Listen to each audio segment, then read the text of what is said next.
5천 원 만에 보는 그런 황사 없는 날씨였던 것 같아요. 정말 하늘이 맑고 되게 깨끗했던 그런 날이었습니다. 다들 어제는 좋은 시간들 보내셨나요? 네. 예, 이렇게 맑은 날 가족들하고 보내면 얼마나 좋을까. 어제 저희 아버님 추도 예배를 가족들이 모여서 이제 예배를 드리고 식사를 하고 이제 걸어서 갔다가 걸어서 오는데 너무 하늘이 이쁘더라고요. 근데 오늘 아침 다시 오는데 다시 황사가 너무 날씨도 흐리고 물론 제 차를 세차를 안 해서 뿌해서 그럴 수도 있는데 아무튼 좀 그렇더라고요. 이런 날씨가 우리 인생에 계속됐으면 참 좋겠다. 우리 모든 성도님들의 삶에 그런 인생이었으면 좋겠다는 생각이 들고요.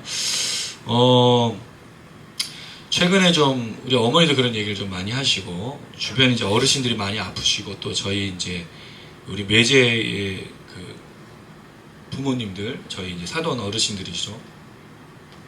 두 분 다 굉장히 좀 몸이 안 좋으세요. 그러면 이제 생각나는 게 뭐죠? 예, 이제 마무리에 대한 생각들을 하게 되는데 아프지 않으시고 하나님을 부르시고 해야 되면 참 좋겠다라는 생각을 좀 많이 하게 됩니다. 그래서 좀 계속 기도하고 있는데 우리 매제 가정에서 기도하고 있는데 또 주변에도 이제 아픈 분들이 좀 많아요. 요새는 또 암으로 투병하시는 분들 많고 또 여러 생각해 보지도 않았던 질병으로.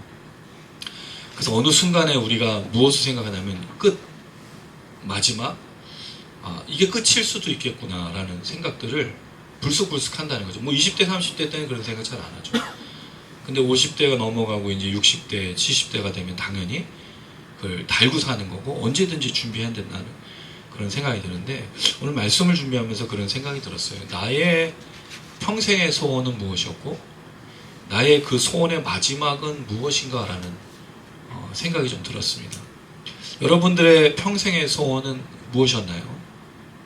우리 이제 어렸을 때 우리의 소원은 통일이고 말고 그 미스코리아들이 하는 세계 평화 이런 거 말고 여러분 소원이 있을 거 아니에요. 그 소원 그리고 그 소원은 반드시 마지막 유언과 마지막의 말로 끝나야 되거든요. 내 소원의 끝이 유언이어야 되는 거죠. 내 소원의 끝이 마지막이어야 돼요. 근데 여러분 그 소원의 끝이 부자 되세요, 성공하세요가 아닐 거 아니에요. 다 부질없는 거 아닙니까 그게? 내 자녀들에게 뭘 남겨주겠냐는 거죠. 내 평생의 소원과 닮아 있는 건데 만약에 평생을 물질과 풍요와 부를 쌓았던 사람은 자녀들에게 굶지 말아라는 얘기 할 수밖에 없는 거예요. 그러니까 권력과 힘을 가지라고 맨날 얘기하는 거죠. 내가 살아왔던 거죠. 근데 내 평생의 소원이 그것이 아니라면 나는 내 자녀에게 내 후손들에게 뭘 남겨줄 것인가. 오늘 야곱의 이야기로 이제 마무리를 할 건데 여러분의 소원은 무엇인가? 여러분 마지막 그 유언은 무엇인가? 함께 고민해보고 이 말씀을 통해서 정리했으면 좋겠습니다. 내용은 되게 간단합니다. 27절에 애굽에 기근이 있었을 때 이스라엘 백성들이 어떤 삶을 살았는지를 설명해 주고 이어서 28절부터 30절까지 야곱의 유언이 나옵니다. 사실은 28절은 야곱의 유언보다는 야곱이 몇 살이었는지를 말해주고 있습니다. 근데 재밌는 게 이게 147세니까 130대 와서 17년을 애굽에 있었던 거잖아요. 그럼 130대 야곱이 말했던 거랑 147세 야곱이 말한 게 다르다는 거예요. 그러니까 이 두 비교점을 통해서 또 많은 것을 생각해 볼 수 있죠. 그리고 29절 30절에 이제 야곱의 유언. 왜 야곱은 이런 유언을 남기고 있느냐는 거예요. 여러분 우리가 야곱 인생이 어떤 인생이 잘 알죠? 갈망과 갈급함과 축복을 향한 몸부림이지 않았습니까? 근데 그의 마지막은 그런 모습이 아니라는 거죠. 그리고 나서 31절에 맹세가 나와요. 이 맹세는 야곱에게 있어서 굉장히 중요한 겁니다. 이 아들 요셉에게 자신과 맹세하라고 말하면서 이 유언을 마무리하고 있어요. 내용은 되게 간단하죠. 구절은 간단한데 참 많은 것을 생각해 볼 수 있는 것들을 보게 됩니다. 자, 먼저 27절을 한번 읽어보겠습니다. 27절 시작. 이스라엘 족속이 애굽 고센 땅에 거주하며 거기서 생업을 얻어 생육하고 번성하였더라. 이 구절만 해도 세 가지의 부분으로 나눠서 좀 생각해 볼 수 있는데 자, 먼저 이스라엘 족속이 나와요. 이스라엘 족속이라고 하면 여러분 트라이브라는 어떤 그런 영어 단어를 쓰든지 아니면 히브리의 그런 족속이라는 개념이 있어야 되는데 그렇지 않습니다. 그냥 원어는 이스라엘이에요. 이스라엘은 누구죠? 야곱이에요. 그럼 야곱을 말하는 거냐 이스라엘 가족들을 말하는 거냐는 질문이 생기는 거예요. 그런데 뒤에 보면 생육하고 번성했더라. 한글 성경으로 보면 이스라엘을 말하고 있는지 이스라엘 가족들을 말하고 있는지 구분이 안 가요. 그래서 이게 번역본들을 좀 살펴보면 좋은데 공동 번역은요. 이스라엘은 이라고 말하면서 거의 비슷하게 번역해놨어요. 그러니까 이게 이스라엘인지 야곱인지 아니 이스라엘 가족인지를 모르게 그냥 구분을 안 해놨다는 거죠. 그 다음에 새 번역 같은 경우는 이스라엘 자손이라고 말했어요. 그리고 뒤에 그들은 이라고 주어를 3인칭 복수로 썼습니다. 결국 이 이야기는 이 새 번역은 어떻게 번역한 거냐면 이스라엘이 아닌 개인이 아닌 이스라엘 족속과 자손들 그 가족들이 재산을 얻고 생육하고 번성했다 이렇게 번역하는 거죠. 현대어도 똑같아요. 현대에는 여기는 가족들이라고 말했습니다. 사실 정확하게는 아직은 자손이 아니죠. 왜냐하면 75명의 사람들이 와서 17년을 살았으니까 물론 많아지긴 했지만 실제로 족속이 되는 어떤 그런 하나의 12지파가 완전하게 되려고 하면 400년이 흐른 출애굽때가 돼야 이스라엘 족속이라고 부를 수 있는 거죠. 지금은 사실은 가족들로 보는 게 좀 더 좋은 표현인데 어쨌든 간에 이스라엘 가족들로 번역하고 그들은 이라고 말했어요. 이에 반해 여러분 영어 성경은 어떻게 되어 있을까요? NASB, ESB, NJB 다 똑같아요. 앞에는 이스라엘이에요. 왜냐면 이스라엘 그대니까 이 원어 그대로. 그 뒤에는 다 네이로 되어 있어요. 네이. 그들은. 결국 이게 누구죠? 애굽 그 이스라엘 야곱 개인을 말하는 게 아니고 이스라엘 가족을 말하는 게 맞는 거죠. 근데 한글 성경을 보면 이스라엘이라고 말했고 족속이라고 말하지 않으면 사실은 뒤에는 나타나냐면 그들이라는 말을 잘 안 쓰니까 그래서 일부러 번역을 이스라엘 족속이라고 한 거예요. 족속이란 말이 없는데 이스라엘 족속이 이렇게 되었다는 거죠. 자, 두 번째 고센 땅에 거주하면서 생업을 얻었다고 되어 있는데 사실 생업을 얻었다는 말이 아니고 그 땅을 소유했다라고 되어 있어요. 여러분 이게 중요한 거는 뭐냐면 47장 11절에 이렇게 되어 있죠. 47장 11절에 요셉이 바로의 명령대로 애굽의 좋은 땅 라암셋 고센 지역의 라암셋이라는 성을 준 거죠. 소유로 삼았다고 되어 있어.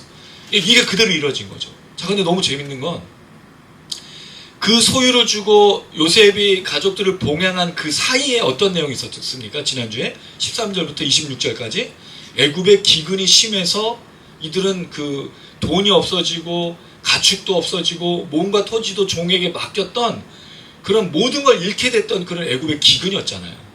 근데 신기하게도 고센 땅에 거주하고 있는 요셉의 가족들은 이 가뭄과 기근을 거의 당하지 않고 있는 모습처럼 보여지고 있다는 거죠. 그래서 이 이야기가 무엇처럼 보이냐면 하나님의 언약과 축복이 이스라엘 백성들, 이스라엘 가족들에게 그대로 역사해서 이들은 기근이 있지만 기근이 없는 시절처럼 살고 있다는 거예요. 그게 이 모습으로 드러납니다. 그 다음에 여러분 이 중요한 단어예요. 생육하고 번성하였더라. 이게 어디서 나오는 단어죠? 네, 창세기 1장 28절에 나와요. 하나님이 인간을 창조하시고 너희들은 생육하고 번성하고 땅에 충만하라. 그 창조 명령 그게 그대로 여기 일어나고 있다는 거죠. 근데 여러분 이걸 추적해 볼 필요가 있어요. 이 생육이라는 단어와 번성이라는 단어는 생육은 파라라는 단어고요. 번성을 라바라는 뜻인데 생육이란 말은 사실은 결실을 맺다, 열매를 맺다라는 뜻이고요. 파라 그 다음에 이 그 번성이라고 말하는 라바는 자라다, 충만해지다 이런 뜻을 갖고 있어요. 이게 어디서 나왔는지 우리가 좀 전에 말했더니 1장 28절 있고 그 다음에 8장 17절에 나와요. 8장은 누구의 사건이죠? 노아. 노아가 홍수 이후에 방주에 들어갔다 나온 다음부터 하나님이 이 명을 다시 줬어요. 생육하고 번성하라. 그게 9장 1절 7절에도 똑같이 나와요. 노아의 아들들에게 생육하고 번성하라. 그러니까 창조 명령이 계속 연결되는데 신기하게도 이 명령은 아브라함과 이삭에게는 나오지 않는다는 거예요. 그리고 지금 누구에게 나오겠죠? 야곱에게. 더 재밌는 거. 물론 여러분들은 별로 재미없고 그냥 빨리 끝나길 바라겠지만 재밌는 거는 노아에게도 말씀이 생육하고 번성하라가 3번인데 야곱에게도 3번이에요. 그래서 저는 이런 생각이 드는 거죠. 노아의 방주와 고센 땅이 마치 하나님의 야곱의 방주처럼 기근의 때 이들을 지켜주시는 하나님. 아무 문제 없이. 그리고 다시 뭐가 시작되는 거예요? 창조가 다시 시작되는 거죠. 이게 아브람과 이삭이 아닌 게 저는 더 신기해요. 야곱에게 이 동일한 생육하고 번성하라는 명령이 나타나고 있는데 더 놀라운 게 있어요. 17장에도 이 명령이 반복돼요. 누구에게냐면 이스마엘에게. 생육하고 번성하는 건 하나님이 택하신 사람만이 아닌 온 땅의 하나님의 명령이었던 거예요. 그걸 인간이 죄와 타락으로 바꿔놨을 뿐이지 하나님이 생육하고 번성하는 게 하나님의 뜻이었던 거예요. 그리고 여러분 결혼하고 자녀를 낳는 게 하나님의 뜻일까요? 아닐까요? 뜻이에요. 하나님 뜻이에요. 근데 지금 심각하지 않습니까? 물론 결혼하지 않는 게 문제고 결혼해서 애를 안 낳는 게 문제라고 말할 수 없어요. 왜? 너무 많은 구조적인 문제, 너무 많은 일들이 있기 때문에. 이 대한민국에서 여러분 자녀 낳고 사는 게 행복한 일입니까? 결혼하는 것이 즐거운 일인가요?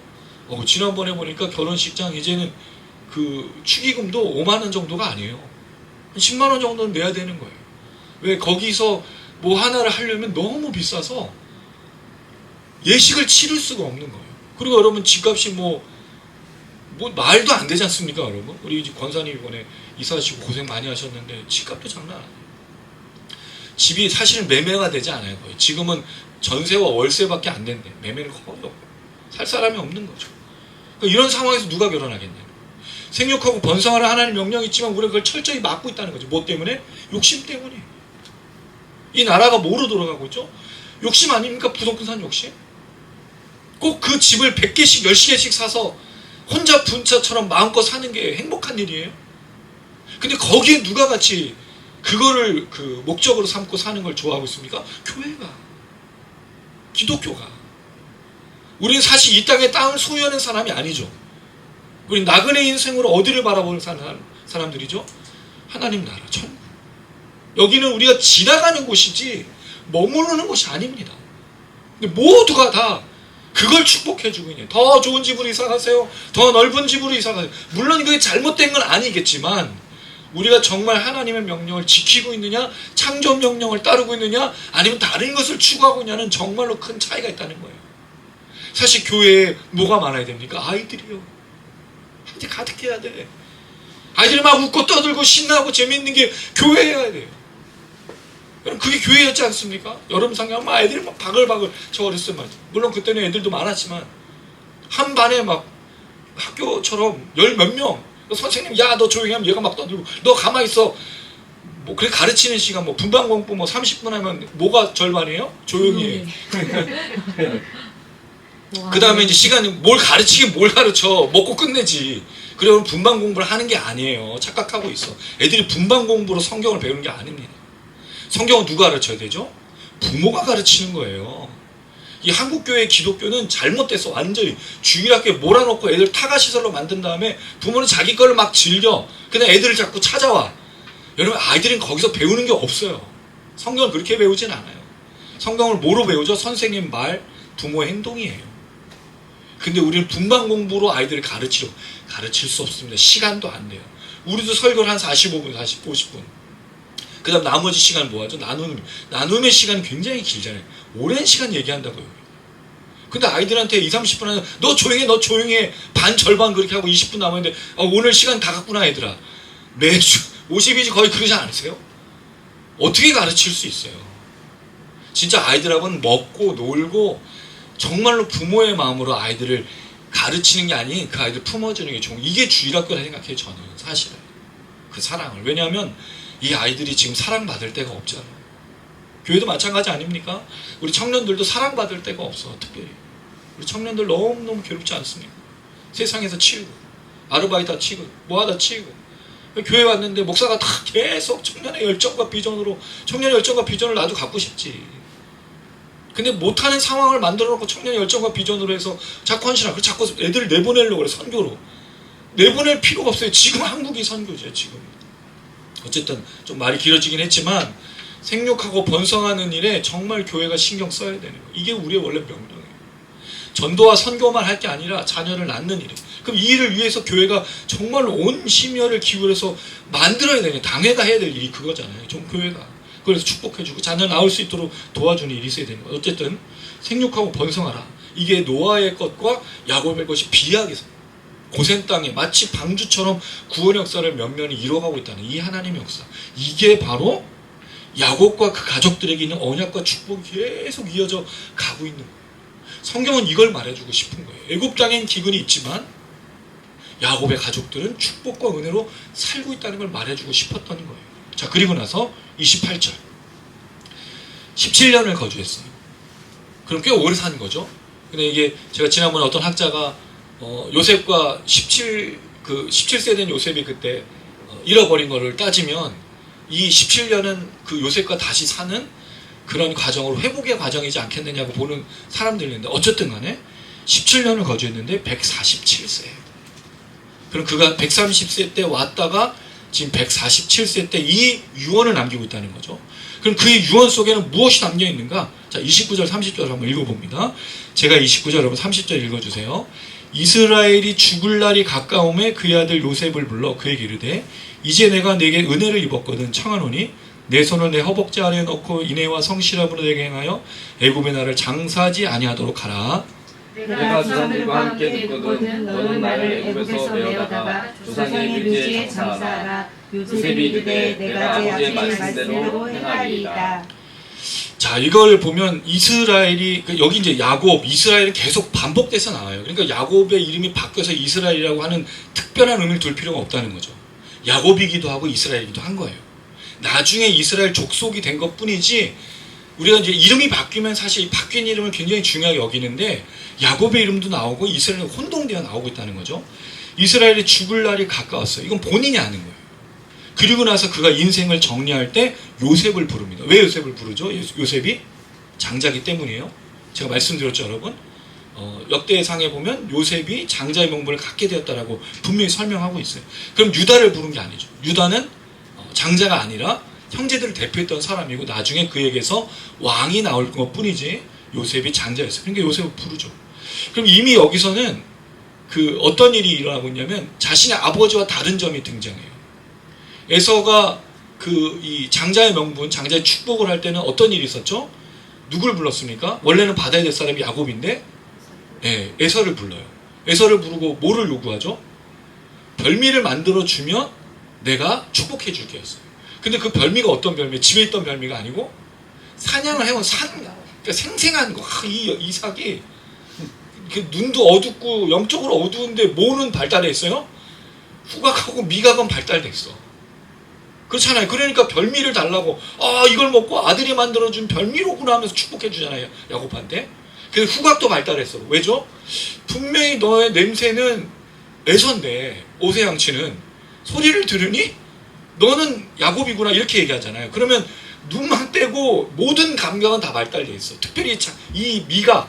그러니까 별미를 줘야 내가 축복해 주겠다고 말했던 이삭인데 야곱은 그렇게 축복하지 않았다는 거죠. 야곱은 이미 축복을 요셉에게 한 거예요. 물론 다시 축복을 하지만 그래서 요셉에게 조건을 붙이지 않고 이 한 가지를 부탁한다는 거죠. 여기 이제 내가 내게 은혜를 입었거든이라는 표현이 나와요. 이건 창세기에 제가 강조했던 건데 너의 눈에서 내가 호의와 자비를 발견할 수 있다면 이라고 말하고 있다는 거죠. 이게 그런 표현이에요. 너의 눈에서 내가 은혜를 발견할 수 있다면. 그러니까 이게 은혜를 입었거든이라고 한글로 번역했지만 저는 좀 직역하는 게 더 좋다. 너의 눈에 나를 향한 은혜가 있다면 이런 뜻이잖아요. 청하노니 내 손을 내 허벅지 아래에 넣고. 여러분 이 허벅지 아래 어디서 많이 본 표현 아닙니까? 어디서 나왔죠? 리브가 그렇죠. 리브가 구할 때 아브라함이 늙은 종에게 내 허벅지 아래 넣고. 그러면 뭔가 맹세할 때는 허벅지 아래 넣고 있는 것이 굉장히 자연스러운 일이었다는 거죠. 야곱도 이렇게 지금 하고 있는데 또 하나 허벅지가 나오면 우리가 알 수 있는 그 연상하게 되는 사건이 하나 있어요. 분이에요. 허벅다리, 넓적다리가 부러지는. 그리고 야곱의 이 경우는 이 요셉에게서부터 축복을 또 받고 자기의 말을 이뤄주기 위해서 이 과거의 사건들을 지금 계속해서 연상하도록 하는 거죠. 그러니까 지금 이 유언이 그냥 유언이 아니라 굉장히 중요한 유언으로 작용하고 있다는 거예요. 그냥 나를 가나안 땅의 장사 지내조가 아닌 거예요. 이 야곱의 이 이야기는 전부를 걸고 말하고 있다라는 거죠. 그래서 여러분 이게 중요하다는 거예요. 인애와 성실함으로 내게 행하여. 여기 인애와 성실함이라는 말은 헤세드와 에메트라는 단어인데, 헤세드가 자비, 긍휼, 은혜 이런 뜻이고요. 에메트는 진실, 진리. 근데 이게 왜 되게 중요하냐면 누군가로부터 그 사람에 대해서 행하는 진실한 모습이 뭐냐면 인애와 진실함이라는 것. 이건 신실함으로도 바꿀 수 있고 또 하나는 정직함이에요. 여러분, 사랑은 무엇일까요? 사람들이 사랑을 하면 어떻게 하기를 바랍니까? 주로 사랑을 느낌으로 받아들여요.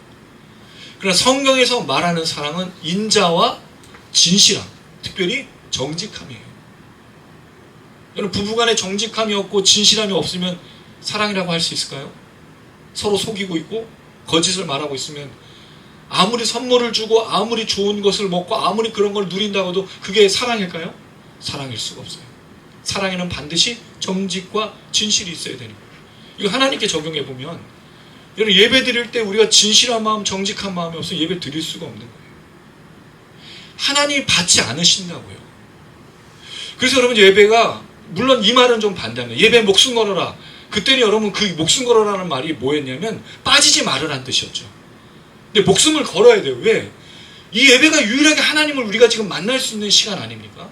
온 공동체가. 다른 시간에는 사실은 개인적인 찬양과 기도로 나아가지만 사실 대부분의 우리가 이 52시간이 아니지, 이 일주일 그 7일 동안의 시간 속에 하나님을 만나는 시간이 얼마나 있냐는 거예요. 많지 않지 않습니까? 근데 공식적으로 우리가 만나는 이 짧은 시간, 여기에 하나님께 인자와 진실함으로 정직함으로 나아가지 않는다면 어떻게 이 예배를 드릴 수가 있겠냐는 거예요. 근데 사람들이 와서 가면을 쓰고 앉아있다는 거예요. 여기 들어와서 이 문을 열고 들어오면 갑자기 거룩해지는 거예요. 뭐 마치 자기가 이 일주일 내내 찬양하고 기도하고 하나님께 삶의 예배를 드리는 사람처럼 와 앉아있다. 그럴 수 없는 거예요. 사람은 속일 수 있지만 하나님은 속일 수 없습니다. 그렇잖아요, 여러분. 근데 그런 예배를 지금 드리고 있다고요. 정말로 하나님을 사랑하시고 정말로 하나님의 사랑을 받고 싶다면 인자하시고 자비와 긍휼이 넘쳐야 돼요. 두 번째로 정직하고 진실하시고 신실하셔야 돼요. 충성된 종이 되어야 된다는 거예요. 여기 와서 앉아있는 거로 하나님 예배를 퉁치시는 게 아니라는 겁니다. 근데 많은 사람들이 그렇게 생각한다는 거죠. 오늘 내가 예배 드렸으니 퉁쳐주세요. 한 주간의 잘못을 내가 이렇게 오늘 헌금을 많이 드렸으니 퉁쳐주세요. 그렇지 않으면 하나님 퉁치시는 분이 아니야. 왜 그렇죠? 이미 하나님이 예수의 십자가로 우리의 모든 죄를 용서하셨기 때문에 용서는 이미 끝난 거예요. 그럼 그 용서의 끝난 삶, 사랑받은 삶을 본인이 증명해야 되는 거예요. 이 증명의 문제지 다시 용서를 받는 문제가 아니라는 거예요. 이미 받은 용서를 본인이 증거하고 증명해내야 되는 거예요. 하나님의 아들이라는 걸 증명해내야 되는 거예요. 근데 자꾸 이걸 속이려는 거죠. 내가 헌금을 많이 드리고 봉사하고 오늘 이 시간 이루어지는 거, 내가 이걸 통해서, 이 모든 걸 통해서, 오늘 교회 이 자리에서 하는 모든 걸 통해서 하나님께 잘 보이려고 한다는 말이 될 수가 없는 거예요. 하나님 모르신다면 가능하죠. 하나님 무소부지하시고 하나님 전능하시지 않는다면 가능한 일이지만 하나님이 전능하시고 무소부지하시고 영원하신 분이고 영이신 분이시기 때문에 다 알고 계신다는 거예요. 그래서 속일 수 없는 거죠. 그래서 예배는요, 인자와 자비와 긍휼, 정직함과 진실함으로 나갈 수밖에 없는 거예요. 이걸 다른 말로 성경에서 요한복음 4장에 나오는, 우리가 예배할 때 뭐와 뭐로 드려야 되죠? 영과 진리로. 근데 옛날에 신령과 진정이었어요. 그럼 뭐로 다 드리죠? 되게 마음을 짜내서 집중해서 예배드리는 거 아닙니다. 거기는 정확하게 성령과 진리로 예배드리는 거예요. 성령과 진리. 우리의 예배는 우리의 모든 걸 드리고 성령을 통해서 예배드리고 진리를 따라서 예배드리는 거지, 마음을 다해서 드리는, 그 마음이라는 문제가 우리가 되게 오해를 주고 있다는 거예요. 그래서 예배 시간에 안 졸려고 막 했어. 예배에 막 집중하려고 했어. 이걸 하나님 요구하시는 게 아닌 거예요. 정직함입니다, 여러분. 진실함입니다. 그리고 그 안에 자비와 긍휼이 넘쳐야 되는 거예요. 신앙은요, 반드시 드러나게 돼 있어요. 여러분의 한 주간의 신앙과 한 주간의 삶은 반드시 드러나게 돼 있어요. 거기에 우리가 예수님께서 말씀하신 열매가 있죠. 그 열매가 무엇입니까, 여러분? 사랑이잖아요. 사랑의 열매를 맺지 않았는데 주일날 예배를 드린다고요? 불가능한 일입니다. 일주일 동안 긍휼과 자비가 없었는데 내가 하나님의 긍휼을 바라고 있다고요? 불가능한 일입니다. 만달란트 빚진 자, 100데나리온 빚진 자가 똑같은 삶을 우리가 살고 있다는 거예요. 하나님의 은혜로 채워지고 하나님의 은혜로 풍성하지 않은데 어떻게 우리가 온전한 예배를 드릴 수 있냐라는 거예요. 이 이야기 굉장히 중요한 거예요. 여러분, 야곱과 요셉은요 정말로 사랑하는 아버지와 아들이죠. 사실 요셉에게 이 말을 부탁할 필요가 있을까요? 요셉에게? 요셉은 그럴 필요가 없는 사람인데도 이 맹세를 꼭 지켜달라고, 너와 아버지와 나 사이의 맹세, 이 언약의 맹세를 이렇게 지켜달라고 당부하고 있다는 거예요. 근데 이게 가능한 이유는 서로 진심으로 사랑하는 사람들에게 인애와 정직함이 있기 때문입니다. 이게 부부여야 돼요. 할렐루야. 아멘. 부부는 정말로 인자와 자비와 긍휼과 정직과 진실이어야 돼요. 그리고 부모와 자녀가 마찬가지입니다. 그리고 하나님과 우리 사이도 마찬가지입니다. 하나님을 속일 수 없고 하나님 앞에 우리가 불의로 나갈 수도 없고, 우리가 불법을 자행하고 이 마음의 불평과 원망과 분노와 진노로 나아갈 수가 없다는 거죠. 그리고 어떻게 예배드려요? 그리고 어떻게 우리가 하나님께 찬양할 수 있어요? 여러분을 향해서 무엇하고 말하고 비난하는 게 아니라 우리가 진정한 예배를 드리려고 한다면, 하나님을 정말로 사랑한다고 한다면 이 이야기를 정말로 중요하게 여겨야 된다는 거죠. 인애와 성실함, 인자와 진실함, 은혜와 진리로, 정직함으로. 하나님 제일 기뻐하시는 게 그거거든요. 정직한 예배. 그래서 예수님의 기도 속에 그 과부 얘기를 하잖아요.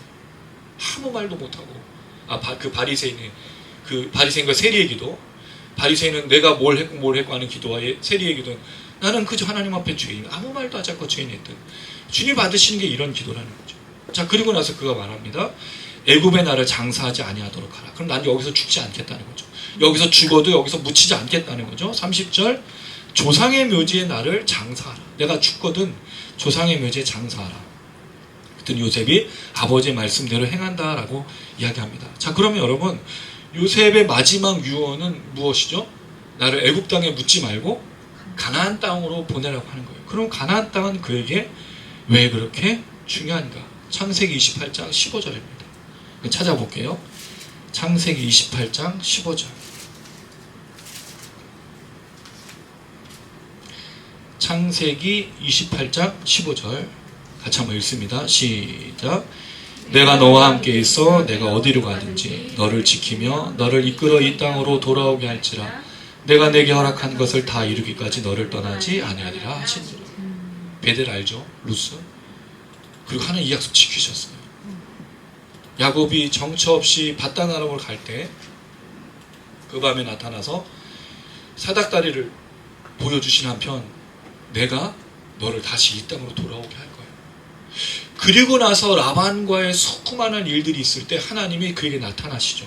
창세기 32장 3절, 여호와께서 야곱에게 이르시되 내 조상의 땅 내 족속에게로 돌아가라. 내가 너와 함께 있으리라. 하나님이 야곱에게 주신 축복은 물질과 풍요와 부가 아니라 함께 하심, 다시 그 땅으로 가는 거였습니다. 그 다음에 창세기 46장 3절에서 4절, 애굽으로 자녀들을 보내서 가뭄의 때를 통과하기 위해서 양식을 사오라 하죠. 그때 요셉이 살아있다는 얘기를 듣고 아버지 집으로 내려오라고 할 때 야곱에게 하나님 나타나셔서 하신 말씀, 창세기 46장 3절 4절입니다. 시작. 하나님이 이르시되 나는 하나님이라 내 아버지 하나님이니 애굽으로 내려가기를 두려워하지 말라. 내가 거기서 너로 큰 민족을 이루게 하시라. 내가 너와 함께 애굽으로 내려가겠고 반드시 너를 인도하여 다시 올라올 것이며 요셉이 그의 손으로 내 눈을 감기리라 하였더라. 이 약속의 말씀이 지금 이루어지고 있는 거죠. 그 놀랍게도 야곱은 이것을 마지막에 유언으로 삼고 있다는 거예요. 근데 여러분 이게 되게 이상하지 않아요? 우리가 알고 있는 130세 때 이 바로를 만났던 야곱이 했던 말 기억나세요? 8절, 47장 8절, 내 나이가 얼마냐? 이게 제가 내 나이가 얼마냐고 물은 게 아니라 했죠. 당신의 연세가 얼마요? 이렇게 물었다 그랬지. 너 나이가 얼마야? 이거 한국적인 뭐 이상한 번역이에요. 그랬을 때 야곱이 9절에 말하잖아요. 47장 9절 읽어보겠습니다. 시작. 야곱이 바로에게 아뢰되 내 나그네 길의 세월이 130년이니이다. 내 나이가 얼마 못 되니 우리 조상의 나그네 길에 연조에 미치지 못하나 험악한 세월을 보내었나이다. 야곱이 130년 동안 살 때가 나그네 길이라고 말했어요. 순례자, 구도자, 정처 없이 돌아다니는, 마음을 정하지 못했던, 그런데 그 세월은 험악한 세월, 악한 세월, 나쁜 세월, 그가 기억하는 인생은 그런 세월이었는데 17년 동안 바뀐 거예요. 그리고 자기를 언약에 따라 가나안 땅에 보내주는 게 소원이 되었어. 그전에는요, 축복을 받기 위해서 몸부림쳤죠. 형도 속이고 아버지도 속이고 가족이 다 풍파가 되고 막 뭐 난장판인데 상관없어요. 나만 복 받으면 돼. 아내를 4명이나 얻었죠. 라반을 속였죠. 형을 다시 만나는데 두려우니까 가족들 먼저 보내고 자기 혼자 남죠. 축복에 목말랐던 그런 야곱이 130년 세월 동안 나그네 생활로 흩어져서 맨날 돌아다니는 인생이었던 그 야곱이 죽음의 즈음에 17년 동안 인생이 바뀌어 뭐를 추구하는 사람이 된 거예요? 가나안 땅에 정착하는 것이 은혜가 된 사람으로 바뀌었다는 거예요. 너무 놀랍지 않습니까? 그를 다시 돌아오게 하는 게 하나님의 언약이라고 말하고 있어요. 여기 이제 중요한 건 두 가지가 있어요. 하나는 뭐죠? 생육하고 번성하는 자손의 축복이 있어요. 두 번째로 땅의 축복이죠. 놀라운 건 하나님이 애굽 땅에서도 땅을 소유하게 하는데 진짜 그가 소유한 땅은 어디예요? 가나안 땅. 이 땅으로 다시 돌아오게 하신다는 거죠. 하나님은 아브라함, 이삭, 야곱, 요셉 누구에게도 그 언약을 놓치지 않고 반드시 지키고 계시다고요. 이걸 야곱이 깨달은 거예요. 이 147년의 인생을 통해 내가 인생을 돌아보니 하나님의 언약 속에 걸어가고 있는 걸 깨닫게 된 거죠. 다른 걸 추구하고 다른 걸 바라보고 다른 것이 목적이었던 삶이었어요. 얼마나 부유하기 위해서 애썼던 사람입니까? 삼촌도 속이고 형도 속이고 아버지 속였던 축복만 받으면 되는 거니까. 그게 그 인생이었는데 지금은 그런 사람이 아니에요. 또 아닌 게 뭘로 드러나냐면 48장부터 49장까지 야곱이 하는 게 뭐예요, 여러분? 블레싱, 축복을 해주고 있다고요. 이건 야곱답지 않은 거예요. 험악한 세월 나그네로 살아서 축복받기 원했던 야곱의 인생과 다른 거예요. 야곱은 늘 축복을 받기 원했는데 이제 그의 인생은 하나님 앞에 설 때 축복을 해주는 인생. 이걸 지난 시간에 우리가 애굽을 요셉을 통해서는 사람을 살리는 사람, 인생이 바뀌었습니다. 그럼 정말 그리스도인이라면 어떤 인생이 돼야 되는 거죠, 여러분? 축복하는 인생이 돼야 됩니다. 할렐루야. 그게 하나님이 아브라함에게 말씀하시고 부르셔서 너가 복의 근원이 될지라. 옛날 뭐냐? 지금 너가 복일지라. 왜 복이죠? 축복을 받았으니 축복을 나눠주니까. 축복을 받기 위해 쓰는 사람이 아니라 은혜 받은 걸 전해주는 사람이 되는 거예요. 근데 은혜 받고 축복받은 걸 제일 잘 표현해낼 수 있는 우리에게 있어서 제일 중요한 게 뭐예요? 그게 생명 살리는 거잖아요. 그럼 우리가 자녀들에게 뭘 남겨줄 수 있겠어요? 맨날 뭐 기득권이나 많이 가진 사람들이나 자녀들에게 뭘 남겨줄까 편법도 쓰고 하지만 우리 남겨줄 게 없잖아. 아무것도 없잖아요. 그래서 제일 중요한 건 남겨줄 수 있죠. 생명과 구원이지 않습니까? 예수 그리스도. 내 아들이 내 딸이 예수를 몰라. 여기선 잘 먹고 잘 사는데 그렇게 죽었어. 그럼 뭐예요? 어떻게 살 수 있어 우리가? 우리 아버님의 추도 예배를 드리면서 아버지 먼저 천국 가고 할머니가 천국 가고 우리 확신하고 있습니다. 확신. 물론 아버지 신앙 고백도 있었지만 하나님의 인도하심을 우리 아버지 죽음을 통해서 봤거든요. 하나님이 너무 놀라우신 분이에요, 여러분. 경험해봤으면 좋겠어요. 우리 아버님이 갑자기 돌아가셨어요. 심근경색. 식사를 하러 은퇴하시고 2년 만에 돌아가셨는데 그 함께 선생님하고 식사하시다가 토요일 날 돌아가셨는데 저한테 전화가 온 거예요. 제가 일산에서 사역하고 있을 때 찬양팀하고 식사를 하고 있는데 급하게 그 선생님이 전화 와서 야 현우야 아버지가 이상해 하면서 응급차를 타고 오셨는데 이미 돌아가신 상태로 오신 거예요. 근데 의사들이 정말 대단한 게 우리 아버지가 오신 동안 계속 심폐소생술을 했는데 심장이 잠깐 뛰었다는 거예요. 근데 거기에 목숨 걸고 1시간을 한 거예요. 아버지가 이렇게 밀려가지고 여기 돌아가셨죠. 너무너무 슬퍼서 황당돼요. 어머니도 뭐 망연자실했고. 그런데 나중에 아버지의 이 죽음을 돌아보는 시간들이 있잖아요. 아버지가 원래 그러신 분이 아닌데 세례를 받으셨다는 거 알게 됐어요. 몰랐어요. 교회를 옛날부터 안 다니셨는데 교회가 갈라진 다음부터 안 다니신 거예요. 근데 매주 혼자 예배를 드려요. 라디오 방송. 저한테 그 썰준 아버지의 정리된 설교 있어요. 그게 제가 갖고 있어요. 그리고 우리 아버지가 원래 할머니하고 별로 안 친한데 돌아가시기 전 한 달 전에 이천에 할머니 계신데 찾아가서 일주일을 계셔. 우리 아버지 그런 분 아니에요. 근데 마치 뭘 알듯이 할머니하고 그렇게 시간을 보내시고.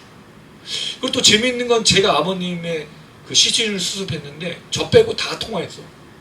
돌아가시기 일주일 전 안에. 저만 통화를 못한 거죠. 그래서 아버지 시신을 제가 수습했나? 뭐 그런 생각도 들고. 이런 일련의 과정을 보면서 그리고 또 아버지의 죽음 앞에 정말 많은 조문객이 왔어요. 얼마나 위로가 됐는지 모르고. 또 우리 담임 목사님이 모교에 많이 우시고 가셨어요.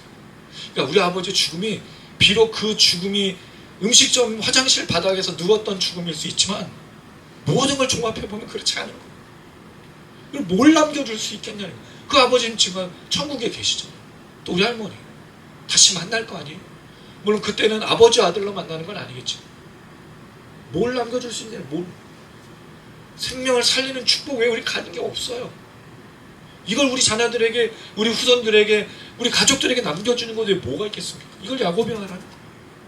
내 나그네 인생 130년은 축복을 축복하기 위해서 갈망하던 인생이었지만 17년 동안 그가 요셉과 함께 가족들과 함께 정리하면서 언약을 통해 가나안 땅에 가는 게 소원이 됐던 이 이야기. 너무 중요한 겁니다.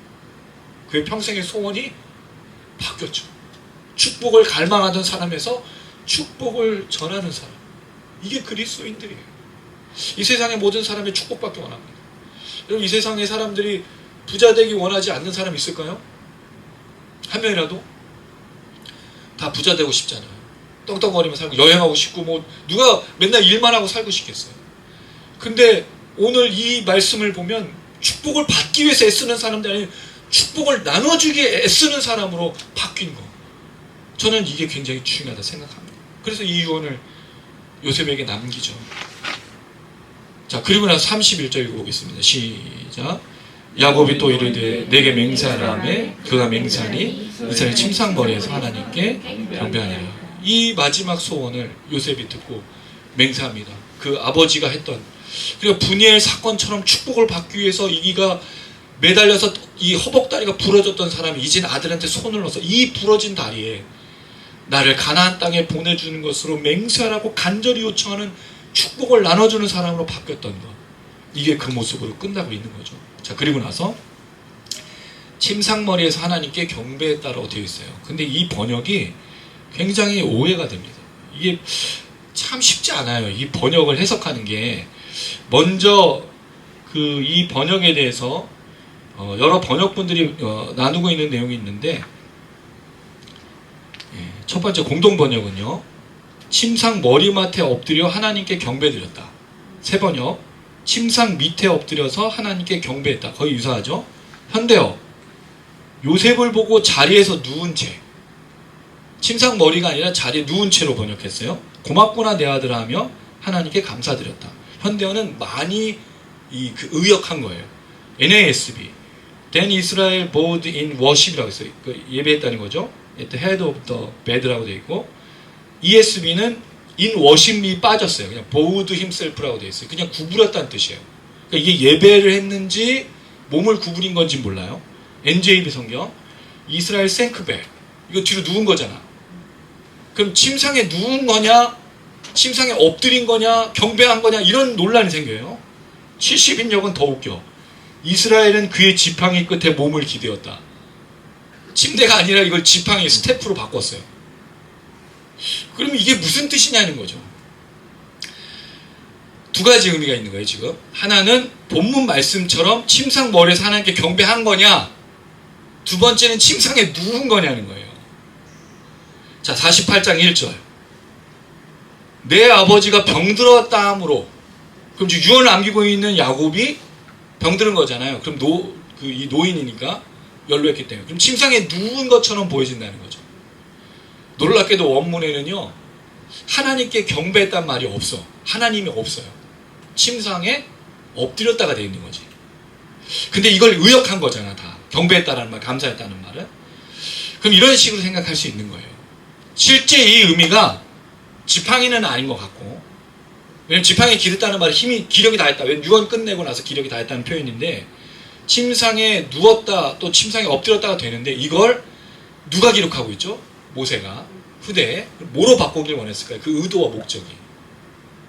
이 엎드리고 누운 거를 뭐로 바꾸기를 생각했을까? 만약에 모세의 목적이었다면 유언을 남기고 하나님께 경배했다라고 볼 수도 있겠다. 그러니까 이렇게 저자의 의도를 감안한다면 하나님께 경배한 것으로 생각해 볼 수 있겠다는 거죠. 근데 원문에는 그런 의미는 없어요. 유추해야 되는 거예요. 그래서 그냥 이게 침상머리에 누운 것도 돼요. 왜? 연로한 아버지가 이 유언을 맡기고 나서 그 다음 뒤로 누워서 자기가 쉬는 것 또는 이제 죽음으로 돌아가는 표현을 한 것일 수도 있고 실제로 야곱이 하나님께 경배했다고 말할 수도 있는 거죠. 왜? 야곱이 그 하나님께 모든 걸 맡기고 아들에게 맡기고 나서 이제 자기가 하나님께 감사하는 것으로 끝낼 수 있는 거니까. 이건 저자의 의도에 맡기는 게 좋겠다. 여러분들은 어떤 걸 선택하고 싶습니까? 1번이세요? 2번이세요? 감사했다. 네, 그러니까 목사님들은 대부분 감사하고 경배로 받아들일 거고 만약 원문 그대로 아무 의미가 없다면 누웠었다라고 볼 수도 있다는 거죠. 근데 이게 큰 문제는 아니다. 중요한 건 그의 유언이 축복을 받는 것에서 축복받는 사람, 하나님의 언약을 위해 살아가는 사람으로 나타나고 있다는 말씀을 맺겠습니다.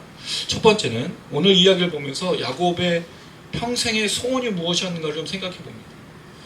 그런 축복받기 원하는 게 평생의 소원이었어요. 근데 마지막 그의 유언을 볼 때 그의 소원은 가나안 땅 10조 조상들의 묘지에 묻히는 거예요. 이게 뭐죠? 하나님 나라, 하나님의 품. 내가 죽고 눈 떴을 때 하나님의 품에서 눈 뜨기를 원하는. 저는 이 얘기를 들어보니까 이 유언과 이 평생의 소원을 보니까 떠오른 분이 한 분이 있어. 누굴까요? 예수 그리스도. 가상칠언의 마지막 두 말 다 이루었다. 텔레스타이. 아 이건 너무 어려워. 다 이루었다. 그냥 마지막 아버지의 내 영혼을 아버지께 맡깁니다. 하나님 품 안에서 눈 뜨겠다는 거죠. 예수님의 유언은 저놈들 내가 너 다 기억하고 있어. 나중에 보자 이것들아. 이렇게 얘기하지 않았다는 거예요. 그의 평생의 소원, 예수님의 평생의 소원 하나님 품에 하나님 곁에 야곱처럼 조상의 묘지 그 언약 그 하나님과 함께함. 우리의 소원은 뭐냐는 거예요. 우리의 소원, 우리 평생의 소원. 사슴이 시냇물 찾기에 갈급한 같이 주를 찾기에 내가 갈망하나이다. 갈급하나이다. 갈급한 내가 뭘 찾자냐. 주님 사랑해요. 이게 우리의 평생의 소원. 그리고 우리의 마지막 유언 축복을 전하는 자로 마무리. 우리의 남길 말, 뭘 남기시고 싶겠습니까? 다 이뤘습니다. 우리는 물론 다 이뤘다라 말하기 어렵죠. 하나님 내 영혼을 아버지께 맡깁니다. 그 안에 눈뜨게 하소서. 이 마지막입니다. 이 마지막 축복, 우리의 평생의 소원과 우리의 마지막 유언이 이런 삶이 되기를 주님의 이름으로 축원합니다.